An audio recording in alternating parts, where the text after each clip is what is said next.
In today's video, I'm going to talk about the one thing you ought to avoid if you're going through a withdrawal and healing process. Stay tuned, I know you'll find this useful.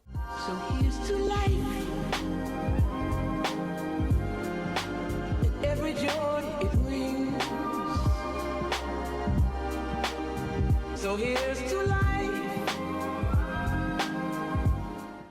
Hello there everyone and welcome back to The Lovely Grind. My name is Michael Preby and my website is lovelygrind.com. That's where you can find all of my blog posts. It's where you can request more information about my various coaching options, including my Support and Success monthly membership area. And that's also where you can sign up for my free mailing list so that you'll get every blog post and newsletter as it's released. So I hope you'll check out lovelygrind.com, and I welcome you back to my YouTube channel and to today's video, which I believe is going to be an especially important one for anyone out there who's working to get off prescription medications, might be experiencing withdrawal symptoms, and is looking to endure and move forward in health and wellness. Now, to recap a little bit about my story, for those of you who might not be familiar with it, I was prescribed Paxil and SSRI and Xanax, a Benzo medication, way back in 1999. And I stayed on those medications for over a dozen years into my mid-30s, when it became apparent for various reasons that I wanted to move in a different direction with my life. The medications, which had initially been prescribed for anxiety and panic attacks, weren't helping my anxiety. In fact, they were making it worse. They had also led to physical problems like weight gain. They had begun to allow depression and fatigue to creep into my life. And I just made the decision that for me it was going to be best to get off those medications and again move in different directions health-wise. So I did. But when I did so, I experienced withdrawal, and it hit me like a freight train in both instances. With the Paxil and the Xanax, I had many physical, mental, emotional symptoms, and like any of you out there, I was looking for information about the process. I wanted to know what I was experiencing. I was confused by it. I was scared by it. And so where did I turn? In most cases, people turn to the internet. Okay, look for forums and groups, websites and videos. And these things can be helpful, but they can also be confusing in some cases and overwhelming. So I felt overwhelmed. As I was going through the process, yes, I found some information. Thank goodness I realized I wasn't the only one going through it. I realized there was a name for what I was going through, and I realized there was hope. But I also was given a million different suggestions, and in some cases, very strong suggestions about what a person had to do or couldn't do in order to find healing when getting off these medications.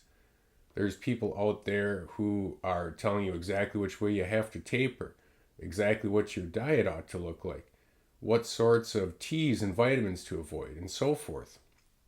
And in my case, I found so much information that it became overwhelming. People said, if you're going through withdrawal, you absolutely have to avoid alcohol or you're never going to heal.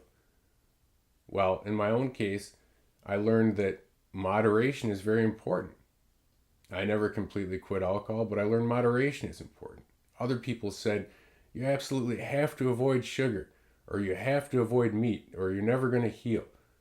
Well, I've never become a vegetarian, and I never totally gave up sugar, although I think limiting sugar overall is a healthy way to live. There was even people out there who said, you absolutely can't drink this bedtime tea that you've been drinking, because I had shared that information with someone. And it was a bedtime tea that had a little bit of valerian root in. And sleep had been a major problem for me, and this tea, as a part of a healthy bedtime routine, seemed to be helping me some. So when I heard someone say that, I was really blown away. I thought, man, what can I do? What do I have to avoid? It was so confusing. It seemed like there was no way I could be perfect in the way that was required to heal. But eventually I just learned I had to forge my own way forward based on my own needs, my own likes and dislikes, and my own sensitivities by a little trial and error.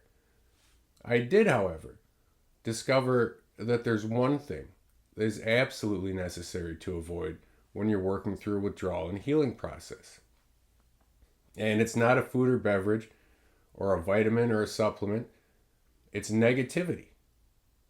It is negativity. That is the one thing that a person needs to work to avoid as you're trying to get yourself healed and feeling better. And trust me, this isn't some trite suggestion.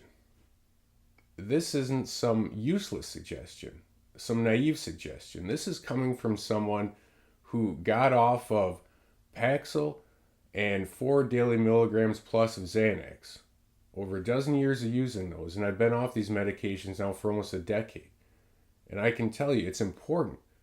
Negativity can bring some havoc into the process that you got going on. And I'll explain why.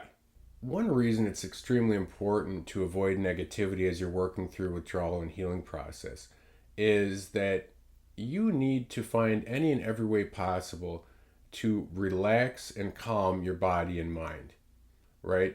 You need to find any and every way possible to counteract the stress response.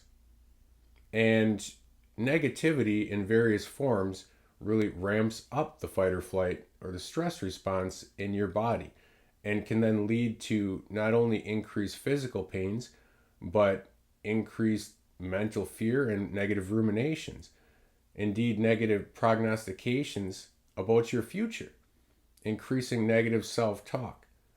So that's one reason it's extremely important to avoid negativity.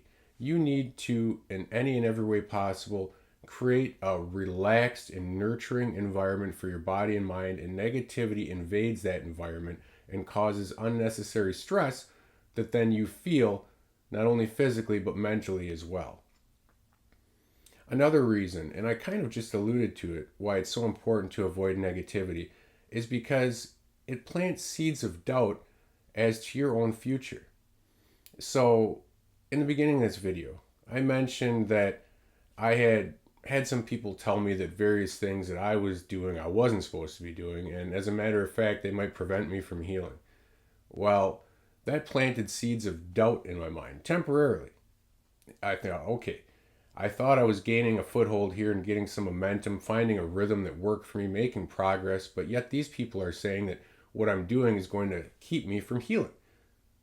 Man, what if that's true? What if this whole thing's been a sham? What if it wasn't worth the effort? What if I should give up now?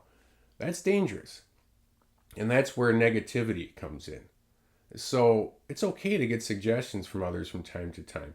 But if you already have something that's working for you, don't allow seeds of doubt to be planted by armchair quarterbacks online who might be spewing negativity about what did or didn't work for them. Right? So that's another important reason to avoid negativity. You want to focus on a positive vision of your future and what you're working towards. And there's going to be a little trial and error involved as far as what your sensitivities are and so forth.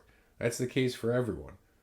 But again, learn from things, move forward with what works for you, and stay positive. Another reason it's important to avoid negativity. It's already hard enough because of increased anxiety and depression that can be the symptoms of this process. It's already hard enough to find reasons to and the motivation to move through the requirements of a day, to keep moving forward. It's hard enough to stay in touch with inspiration and determination. So once you find yourself getting a little foothold as far as feeling inspired and determined, you don't need any negativity from the outside world or the online world knocking you off your path. Right? Every ounce of inspiration and motivation you find is priceless in this. You need to find ways to be uplifted every day. You're likely already dealing with low mood, high anxiety, and so forth. You don't need anything that might contribute to those things. You need the opposite. Consistent sources of encouragement and positivity, people and ideas and content that will uplift you and encourage you. Find those things, and I guarantee it's going to be priceless as you move forward. And negativity can come, obviously, from different places. You know, the big obvious one we all think of probably is online. There's so much negativity online regarding the topic of getting off of prescription medications like antidepressants or benzos, and the topic of withdrawal specifically. As a matter of fact, I think the vast majority of content out there is negative. That's why it can be so dangerous to wade into the murky waters online. You're looking for information and reassurance, and you find a little bit of that, but then you also are in danger of stepping on all these landmines that might blow up your, again, the good mood you got going on that day, or the motivation, the inspiration you thought you had going for you. So it can be a real danger in the online world. So just find a couple places that are safe places to come to, or find a couple books that are safe books to come back to, or whatever it is.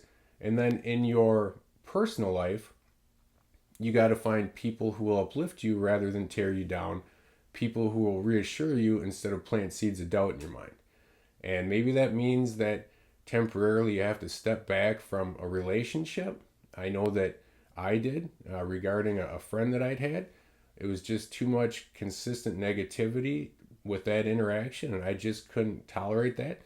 I needed to move myself in a positive direction and protect the healing environment I was building for myself. So I had to step back for a while. And maybe you find yourself in a similar situation. Some people are pretty negative. Some are addicted to drama. Some seem like they always need you to lift them up, but they never reciprocate. So if that's the case, in addition to stepping away from online negativity, maybe take a temporary step back from a relationship that might be pulling you down emotionally. I think that's important as well. The bottom line, if you're working to get off of antidepressants or benzo medications, there's various things that you're going to maybe find you're sensitive to, or that you ought to avoid in your particular case. That stuff's a little bit individual. But the one universal I truly feel is important for everyone is the avoidance of negativity. Because when you're creating your best healing environment, it needs to be a calm, uplifting, and nurturing environment. And any form of negativity, whether online or interpersonal in your personal life, is going to disrupt that. Protect what you have going on. It's valuable. You will be okay if you take care of yourself and keep moving forward. You just need to find the people and ideas that continue to encourage you as you do that.